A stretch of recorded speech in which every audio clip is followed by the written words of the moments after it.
Hey guys, first let me say that I have a hard time trying to work and record video and narrate all at the same time. So a lot of these videos I've just came back after I took pictures and I'm narrating the photos. I think it's easier for me to do it this way, and I hope that it's more beneficial to you as well.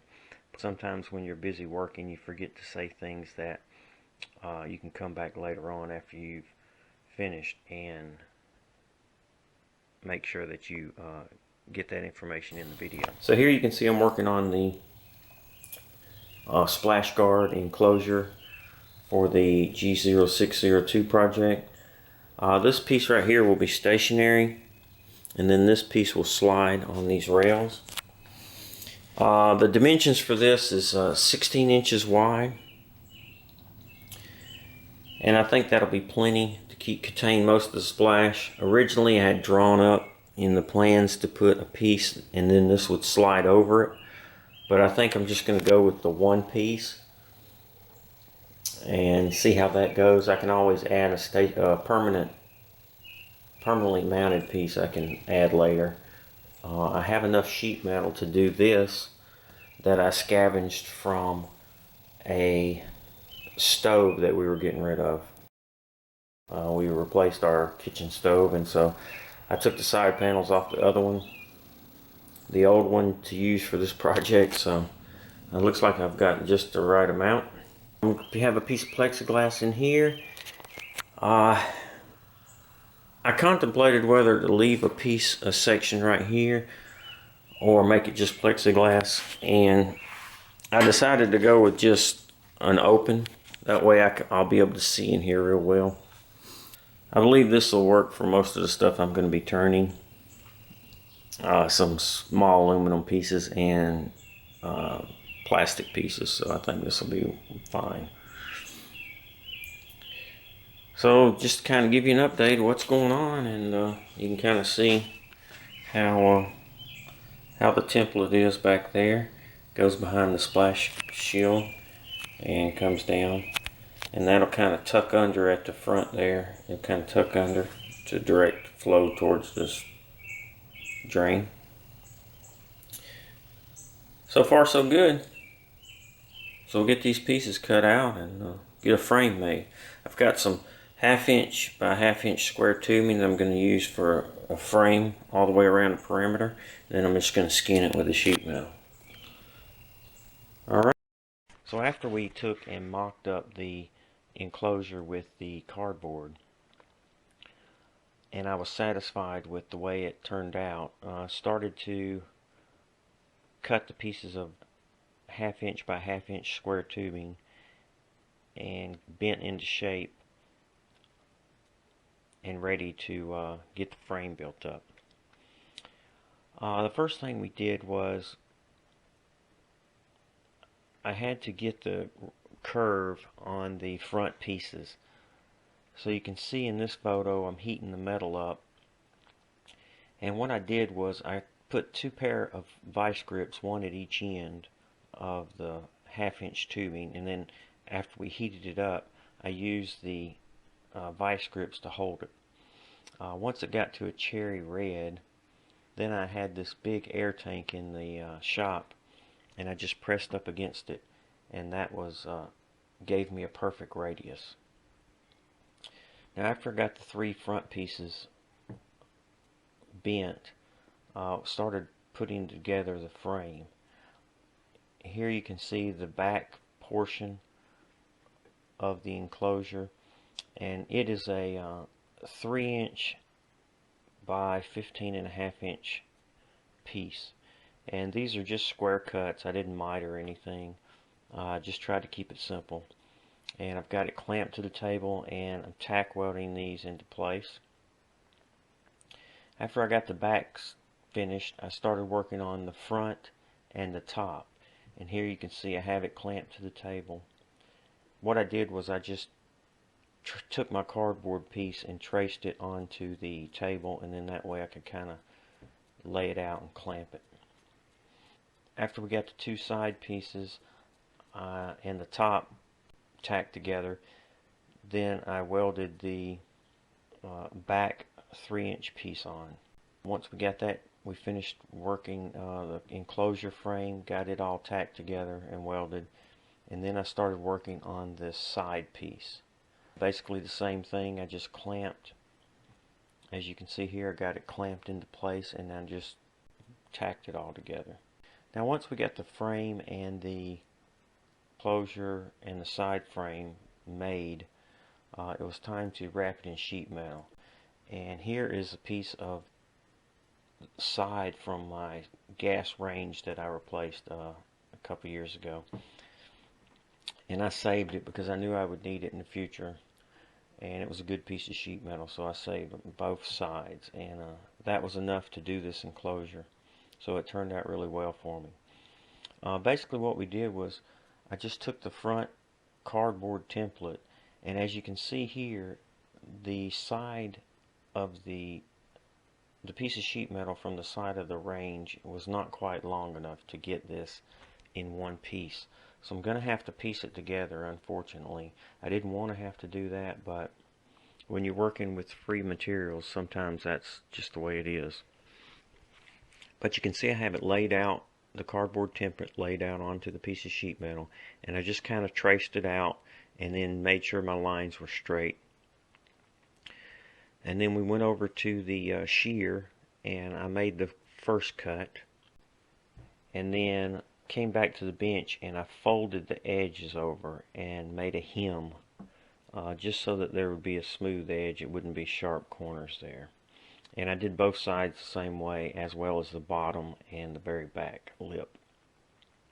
I just kind of bent it up as a 90 and then folded it completely over. Once we got the skin cut out, then I started attaching it to the frame, and I did the front piece here. I've got it all clamped up to the frame, and it goes just above to where it meets the top and folds over about an inch, and that's where the seam's going to be. Once I got that piece done, then I attached the top piece, and if you look at this photo, you can see there's about a 6-inch piece on each side that's going to have to be filled in.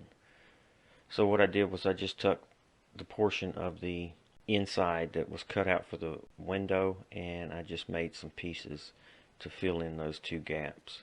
So once I got that all tacked together, pretty much the enclosure is done, and now I just need to work on the side frame. And again, I basically just laid the cardboard template up there as well as the frame and made sure everything was right, and then just traced it out onto the piece of sheet metal. Once I did that, I went over to the shear and did the bulking of the cut, and then came back and made the bends and welded the frame to the side piece. And once it was welded, I came back, just used a die grinder to make my cuts, and it worked out really well for the radius. As you can see here, I'm cutting the radius with the die grinder, and if you turn the die grinder up 90 degrees and just use like the edge of the blade, you can kind of grind the radius of that curve, both for the side as well as the window. So that really turned out good. Got that welded up, and pretty much that was done. Then all I had to do was come back and do some test fitting on the lathe. Got the wheels on now.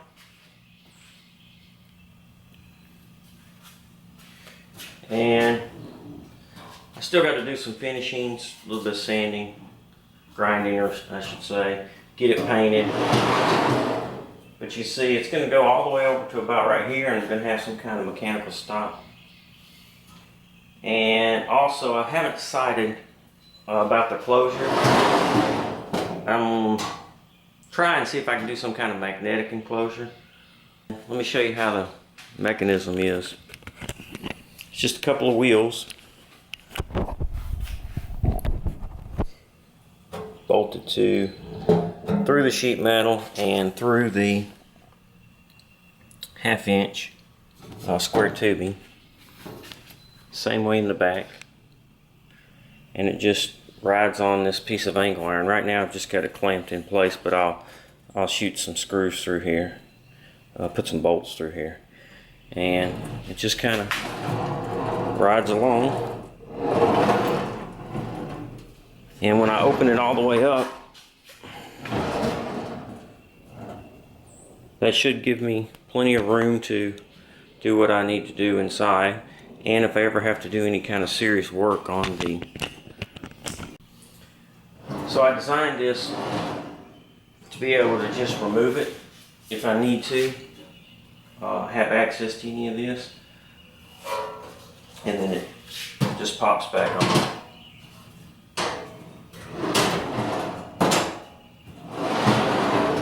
Hopefully that'll work just fine. I'm going to probably put a magnetic catch to keep it closed. So I still got to get a piece of plexiglass bent and put in here.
Everything mounted and secured.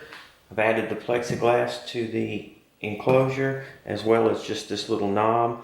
I didn't want to put a big handle either there or here. I already had this, so I figured I'd use it. It's very small and non-obstructive, so slides real easy on these aluminum angle rails. I have one here and one mounted in the back. Got that all secure. Works really well. And I think that's going to be good. All I have to do now is just get it painted. And hopefully I can do that tomorrow if it's not raining too bad. And that'll be it. The enclosure will be finished. I did find at the home center some of these super magnets. These are neodymium disc magnets. There's 6 of them in here, and I thought, well, that ought to be plenty. And really, I found out that I really just need one.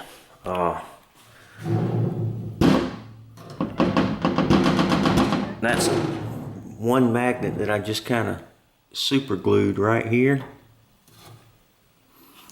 And I think that's going to be fine. I mean, it holds it pretty solid, and I don't think I'm going to have any issues with that. So there's the enclosure. I'm going to get it painted and finished up. For the stop, I just put a little clip back here for now, and I think it'll be fine unless it just rides over it, but you can see it gives me plenty of room in here to work. Hopefully next I will either work on the electronics or work on the mounts. Still waiting on ball screws and waiting on some electronics pieces. So we'll see.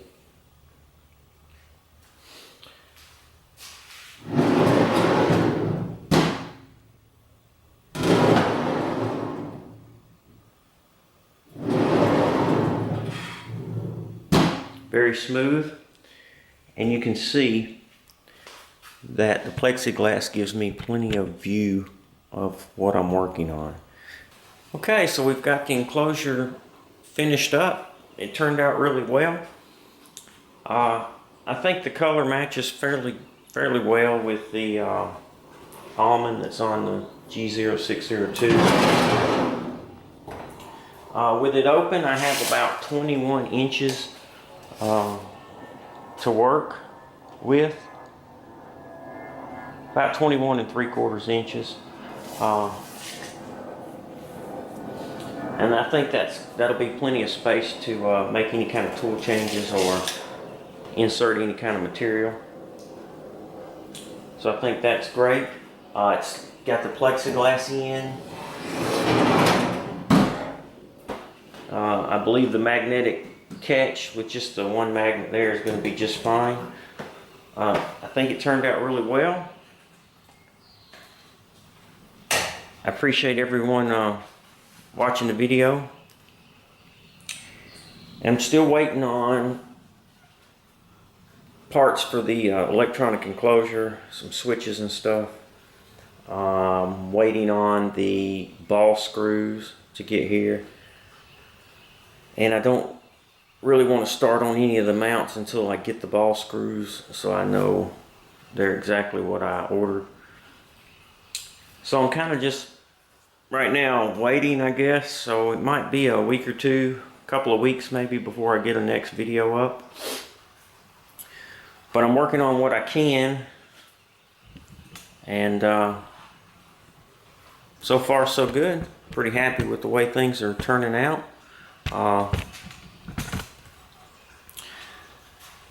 Got the stand made, I've got the enclosure made, and I think all in all it's going to turn out really well. I don't want to put the three-phase motor or the VFD in until I get the electronic enclosure done. And really I don't want to do it until I get the mounts done, because I'm going to use the lathe actually to make some of the parts. So I haven't even broken the lathe in yet. I haven't even ran it. I turned it on just to see that it would run, but other than that I haven't even used the lathe at all yet. So I decided to leave the green piece green, and it gives it just, I think it looks good that way. And besides, I just didn't see any reason in painting over it. Now, one thing I want to point out with this lathe was there's two bolts that hold the backsplash on near the headstock, and then at the tail end there's just one little bolt that holds it down, and all it is the splash guard is just bent 90 degrees with a hole in it. And mine was not even and straight, and when it was bolted up tight it was still wobbly. So it was kind of bowed out a little bit, and it just wasn't secure. And rather than drilling and tapping another hole, what I did was I took a piece of 1/4 inch aluminum and just kind of made a bow in it in the vise and drilled a hole through the center. And as you can see here, I used that bow as sort of a spring to pull that up tight, and now it's very stiff and secure. It works really well. So yeah, that's that. Appreciate you watching the videos. Hopefully I'll get another one up in a couple of weeks or so. And thanks for watching. Please subscribe. Have a great day.